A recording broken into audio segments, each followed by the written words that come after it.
Olá, vamos para mais um caso clínico do nosso clube de estudo de casos. Então, a forma de aprendizado e nutrição clínica baseada em casos, baseada em problemas. Eu resolvi compartilhar esse caso com vocês porque ele foi bem curioso. Então, uma paciente que chegou, eu pedi para ela preencher a anamnese, ela acabou preenchendo muito em cima do horário da consulta, então eu não consegui abrir esse questionário antes, tá?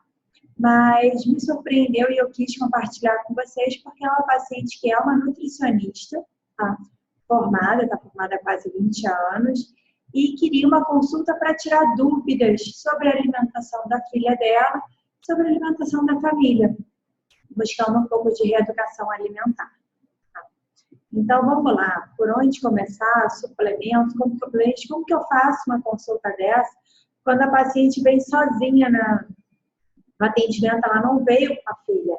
Ela veio simplesmente com um papel enorme, com dúvidas, e a gente foi, enfim, conversando. Mas é uma paciente que, como eu falei, deixa eu só, vocês conseguem ver aqui, as razões da consulta, tirar dúvidas sobre a alimentação da minha filha de 1 ano e 1 mês, tá? E melhorar a alimentação da família. Como que eu posso como eu posso ajudá-la? É tirando as dúvidas e indicando os alimentos corretos. Ela coloca, sim, sou nutricionista formada, mas não exerço, sempre procuro profissionais qualificados para me dar apoio. Uma paciente que chega com peso relatado de 68 quilos, 1,78 m, um peso de 68, né, como eu falei, 40 anos, e com uma alimentação que, quando eu peguei a anamnese dela, então uma alimentação variada, né, sem grandes excessos, um consumo de 2 taças por semana de bebida alcoólica, com um suporte em casa para preparo, toma um suco verde de manhã. Enfim, você vê que ela nem preenche direito a anamnese, porque o objetivo dela não era uma consulta para ela melhorar a refeição pré e pós-treino, nada disso.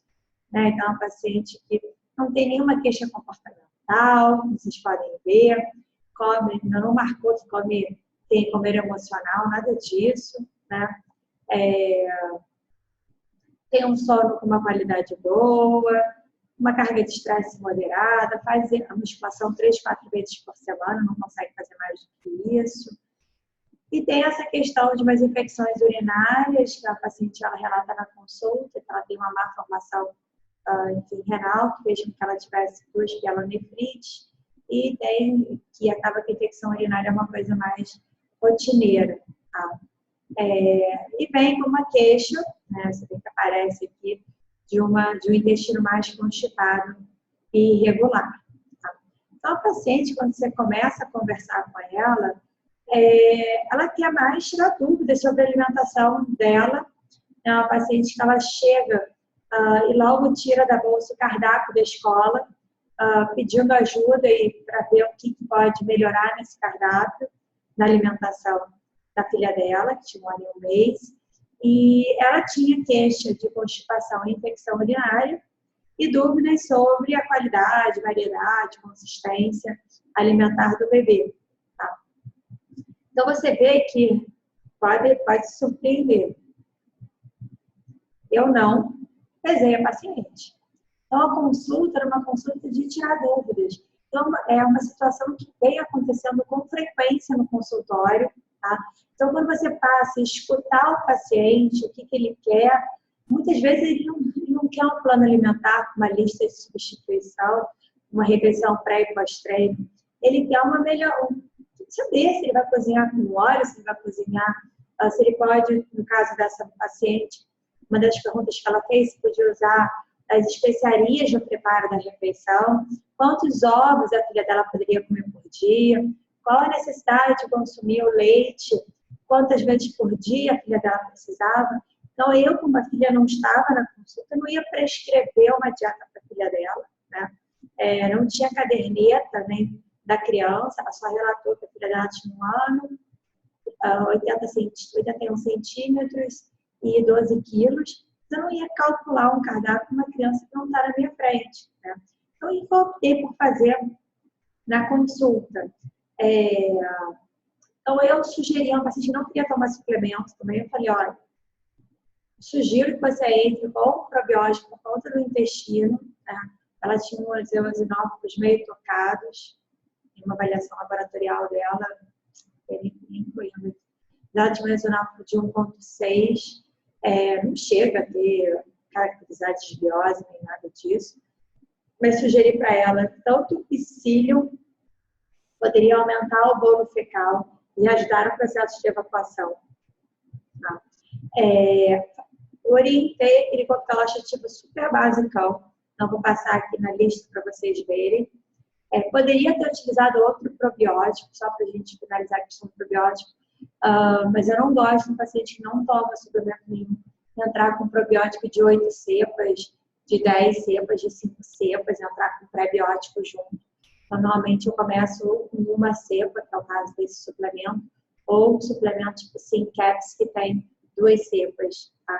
Até para não dar muitos gases, nada disso. Então, a paciente que eu pedi para ela incluir alguns alimentos que são mais ricos em fibra, para esse intestino funcionar melhor, fazer o coquetel laxativo 3 vezes por semana, que eu acredito que vocês conheçam bem esse coquetel, né? Então, nada mais é. Deixa eu ver aqui, só ficar pequenininho. Nada mais é o iogurte, 3 ameixas secas, 2 laranjas com bagaço, uma fatia de mamão, uma colher de sobremesa, ou então um suco laxativo, coquetel de suco, que vai ameixa, abacate, laranja, os alimentos que mais tem no intestino. Então, outra orientação que eu fiz para ela ainda, que ela falou, normalmente ela treinava na parte da manhã e levava uma tapioca, um pão que ela tinha feito de manhã para comer no pós-treino. E aí eu dei algumas sugestões que ficam melhores de comer, enfim, depois do treino, como overnight oatmeal, que não fica aquela tapioca fria, enfim, meio molenga, né? E o iogurte natural. Então, com mamão, com aveia, mal bem seria como se fosse coquetel laxativo, mas que teria uma função aí de melhorar o funcionamento intestinal. Ela perguntou também algumas dicas de lanche. Então, não está calculado, não tem quantidade, tá? Nem pesei a paciente.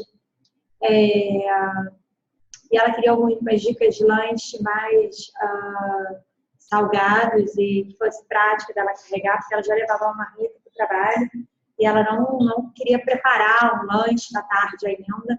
Então, eu sugeri que ela comprasse, aqui tem algumas marcas, né, desse site que é legal, que vende uns pacotinhos em torno de 30 gramas, e o snack de grão de bico dessa outra empresa, que também é bem legal, da Flormel. Tá? E sempre a opção das castanhas. E dei algumas ideias de marmita para levar no trabalho. Deixa eu só voltar aqui. Então, pedi para ela fazer o coquetel, alimentos que regulam o intestino. Dei algumas opções de lanche, como eu falei, né? E ela poderia fazer esses chips de batata doce, inhame, beterraba, também para levar para o trabalho. A paciente falou que queria diminuir o café, mas queria alguma coisa que estimulasse ela, né? De alguma forma deixasse ela mais estimulada. Eu sugeri que ela usasse o chá verde 1 a 2 vezes por dia, né? Xícara quente ou frio, e pedir para consumir para a filha, né? Ela já comia carne para um orgânico, pedir em relação à alimentação da criança, consumir o ovo orgânico. Em relação ao cardápio da escola, então a menininha tem 1 ano e 1 mês, tá? Então todo o cardápio da escola era arroz papa, feijão batido, os folhosos batidos, a carne cozidinha e batida também. E em relação às frutas do lanche da tarde, todas elas eram liquidificadas e junto era oferecido ou um pão bisnaguinha ou uma torrada. Vocês já viram, né? Então, a presença de alimentos ultraprocessados e consistência inadequada para a idade. Então, o que eu fiz? Quando ela trouxe o cardápio, eu mostrei para ela e pedi para a filha dela para ela sinalizar junto da nutricionista da escola para consumir o cardápio do berçário 2, tá? Então, para crianças maiorzinhas de 1 a 2 anos.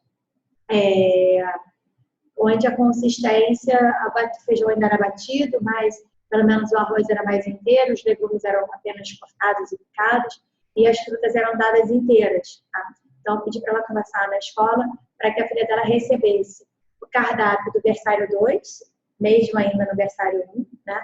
E em relação aos alimentos ultraprocessados, que não fosse oferecido. Tá? Então, lógico, se fosse uma criança de 8 anos, ia ser muito difícil.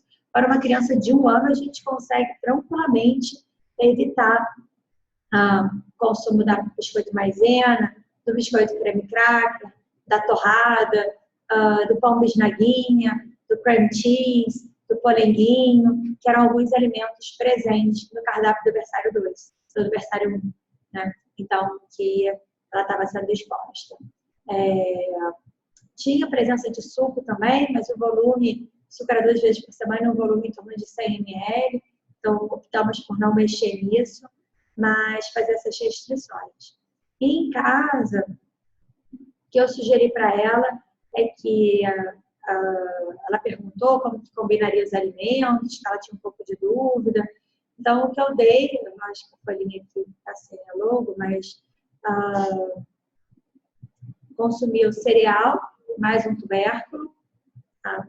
Então, entrar com a quinoa com um pouco mais de frequência, porque na escola não entrava. Lógico, no final de semana, porque a criança ela almoçava e jantava na escola. Criar essa variedade dos feijões, a lista dos legumes, que está em asteriscozinho, são os alimentos que eu prefiro que consumo orgânico, tá? Então, como tomate, alface, rúcula, agrião.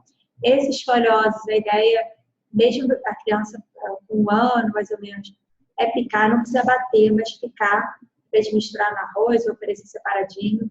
E é importante que ofereça, porque são alimentos mais amargos, de difícil aceitação. E no cardápio da escola tinha também fígado e outras vísceras, então sugeri que não fosse oferecido, porque na escola com certeza não era orgânico, né? Então fígado e outras vísceras, se consumir, tem que ser orgânico, por conta da quantidade de toxinas. E o ovo e o frango, o ovo inteiro, na creche era só gema, eu pedi para que fosse incluído o ovo inteiro, e o frango e o ovo em casa, orgânicos. E uma dúvida que ela tinha muito grande era em relação aos temperos. Então, todos esses temperos estão liberados para uma criança de 1 ano e 1 mês. Então, cheiro verde, alecrim, cebolinha, até pimenta preta, mostarda em pão, problema nenhum. Você pode temperar a alimentação da criança. E as frutas, em que ela variasse o máximo essas frutas, mesmo essas frutas menorzinhas, tá? E querendo, ela poderia utilizar aveia em flocos, um pão caseiro, um panini, que eu deixei a receita no plano anterior, que mostrei para vocês, uma quinoa em flocos, uma amarela em flocos, que poderia oferecer junto da fruta, tá? Então, a proposta era que não entrasse sucos em casa e nem leites vegetais. Ela me perguntou sobre qual é a melhor forma de preparo dos alimentos, então ela estava com a folha frente e verso. Normalmente, quando a pessoa vem com essas dúvidas, eu vou escrevendo as respostas no próprio plano alimentar, mas ela optou por escrever à mão, né? Então, ela perguntou sobre, ela só cozinhava com óleo de coco, eu pedi para ela usar o azeite, até para cocção mesmo, azeite sem ser extra virgem. Ela perguntou sobre os temperos, sobre a questão do ovo. Na casa dela se ingere ingere com frequência frutos do mar, que a criança poderia ser exposta ou não. Eu disse que sim, tá? Ela não tem história de exposição, história de alergia alimentar de parente de 1º grau.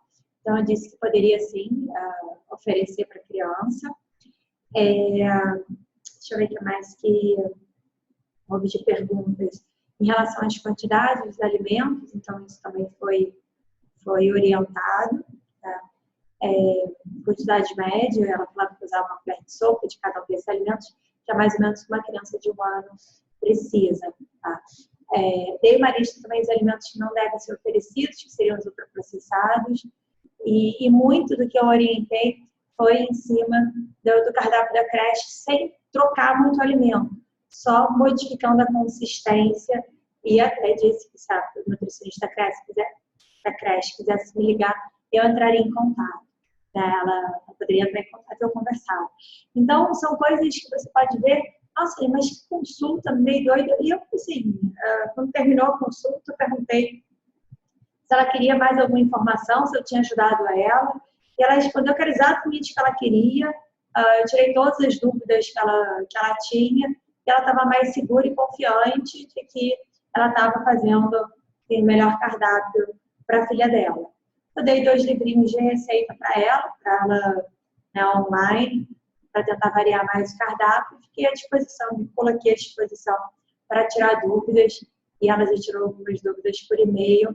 Mas é uma paciente que não precisava de uma dieta para ela, também ela não precisava de uma dieta para a filha dela, ela simplesmente precisava tirar as dúvidas que existiam na cabeça dela. Tá bom? Então, esse foi o caso clínico de hoje. Então, não sei se já aconteceu com vocês, tá? Então, uma consulta de tirar dúvidas, tá? Então, não é uma consulta de prescrição, não é uma consulta de avaliação de percentual de gordura. A paciente jovem, com quase 1,80 de altura, com um percentual de gordura, segundo ela, de 8%. Então, ela veio à consulta com o objetivo realmente de deixar ela mais segura com a alimentação da filha dela. Tá? Então, eu acabei orientando o tipo de suplemento, por conta do intestino, e o que eu comecei por onde ela queria. Então, eu falei, o que você prefere fazer primeiro? Você quer que eu fale sobre o intestino? Você quer que a gente tire suas dúvidas? Não, eu quero tirar minhas dúvidas. E foi 1 hora de consulta, onde eu tirei as dúvidas dela e dei algumas orientações para o intestino. Pedi para ela consumir também o suplemento de cranberry, por conta das infecções urinárias. Eu espero que vocês tenham gostado do caso clínico. Não sei se vocês já atenderam um paciente com algum caso similar. Não esqueça, por favor, de mandar sua dúvida, tirar sua dúvida na nossa última segunda-feira do mês. E são 30 minutos justamente de discutir se vocês fariam uma coisa diferente, se ficou alguma dúvida em relação à conduta. Até a próxima aula.